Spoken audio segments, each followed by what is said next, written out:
off to Wembley on Friday night for Thomas Tuchel's version of the X Factor.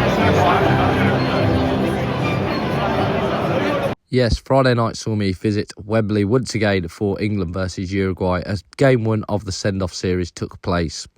The game was in itself a bit of a non-event. I was excited to see Uruguay, especially considering that they're coached by El Loco himself, Marcelo Bielsa.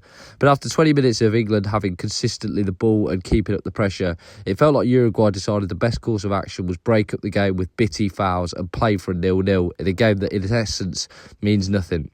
I was massively impressed by Federico Valverde, who was playing in the midfield. Yes, there was a Garner Henderson double pivot to contend with, but still, he showed his class, the Real Madrid man, controlling the game from the midfield and making tackles and recovering the ball fantastically well. As for England, it was disjointed, as Thomas Tuchel used this game to experiment and see which players may be able to squeeze themselves onto the plane for North America. There was some surprises, of course, Ben White getting on despite a chorus of boos. Ugarte was booked twice, which added to the strange feel of a game that was strange in itself, and the VAR check at the end pretty much topped it off. All in all, though, Tuchel has had a look at players that he wants to have a look at, and who knows who may miss out. Yes, welcome back to Full House Sports here, myself, Charlie. Friday, like I say, I attended Uruguay versus England. It was a peculiar game, I think it's fair to say. It definitely felt like a friendly. Uruguay, like I say, been taking the bizarre steps to just kick England, to be honest, break up the game with itty-bitty fouls, and eventually it did sort of warm up. I think after England scored, Uruguay sort of woke up and actually started playing, actually showed a lot of football towards the end. But I think less about Uruguay, more about England and what the game actually meant. Of course, this is going to probably come out just before the Japan game, so we'll know a little bit more about that sort of what's in Tuchel's mind. But there's a lot of, I think, raised eyebrows at the minute. I was talking to my friend, both me and him have been travel club members. We've been going since, after Euro 2024. And obviously we've seen Lee Carsey, then we've seen the Thomas Tuchel era in full flow. And there's been a lot of players used, there's no doubt about it. There's been some players called up and not used. And now we've got this bizarre step of a 35-man squad where we're 3 months out from a World Cup. And we've got no idea really, or I think we've not got much of an idea as to who's going to play where. I think Pickford is a guaranteed in goal.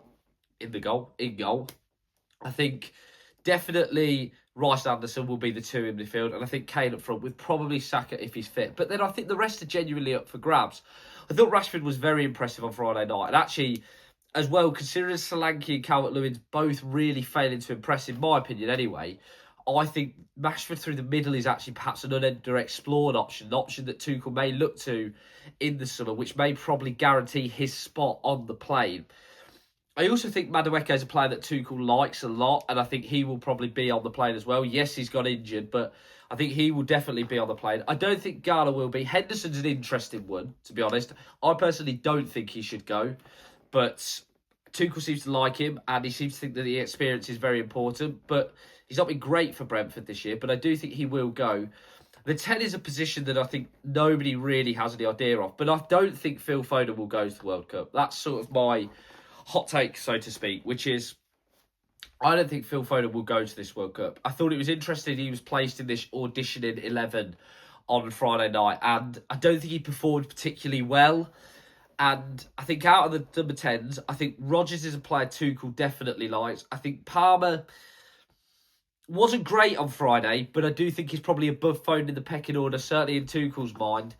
And Jude Bellingham as well is a player that I think if wasn't called up, we would be absolutely furious as England fans. And despite some of Tuchel's bizarre, and I'll say very bizarre, comments around him about feelings that his mother has for him, I do think Bellingham will go. I don't think Foden, especially with his position at Man City and not starting, I don't think Phil Foden will go to this World Cup, which is very, very interesting. And you probably wouldn't have predicted on the back of the Euro 2024, the run he had under Southgate, really since Euro 2020. Like I said, there's lots of positions up for grabs. Right back, it looks like will be Reece James. I've got to say, I'm not a fan of Tuchel's treatment of Trent. I think for him not to get in the 35 and then to call up Ben White over him, who I'm sorry, I think we as England fans, and Ben White we deserve to know the truth about what happened in 2022. Why was it that he went home? Was it to do with Steve Holland, as we're hearing rumours, or the analysts, or something else? Because Ben White was booed when he came on Friday night. I was part of them boos, not gonna lie. I don't think he should be playing for England if he did walk out. But if it came out that actually he walked out. I mean, there's rumours that he stood up to someone in the England camp. If that's true, we deserve to know that. But I don't think he should be getting called up over Trent, who's Real Madrid's starting right back. Trent's such an anomaly that no England manager can seem to get his head around him. He's a little bit like the golden generation of England players before 2006, where there was players there that no manager could make Gerrard, Lampard and Scholes work. I think the Trent problem is a similar thing. If nobody can seem to get Trent into the team, despite what he offers, yeah, I don't know how that's done, but I think he is definitely one who probably will miss out, because it looks like Reece James will start. I mean, Tuchel said Reece James will start if he's fit, but his legs are made of custard creams, so I don't know if that'll be the case. Centre-halves, I thought Maguire looked well, but then Tuchel's come out and said that, oh, well, he's fifth in my starting list. We've got Gay, Stones, Chalobah, I think he said, and Konza. I thought that was interesting. Certainly the Chalobah shout. I'm not a fan of that one. I think Maguire offers experience. If you want to take Henderson for experience, scrap that. Take Maguire for experience instead. Because I think he's probably as good a centre-half as them. I think no doubt defence is a poor point. Which leads us nicely onto left-back, because that's a position that I think we really don't know where we're going to go with.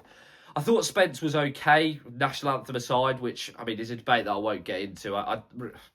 It's a silly debate that people get into every time. People get angry over things they don't need to get angry about. But I didn't actually think he was amazing on Friday night. I think it's Nico O'Reilly's spot, which is incredible. But myself and my friend were discussing on the way home. There's a lot of players who have been in and around the England setup since Tuchel came in, and before that with Carsley, who are there or thereabouts, and we're not sure. Like Livramento, will he go? Well, he's not starting for Newcastle at the minute. Harvey Barnes was a late call-up. Will he go?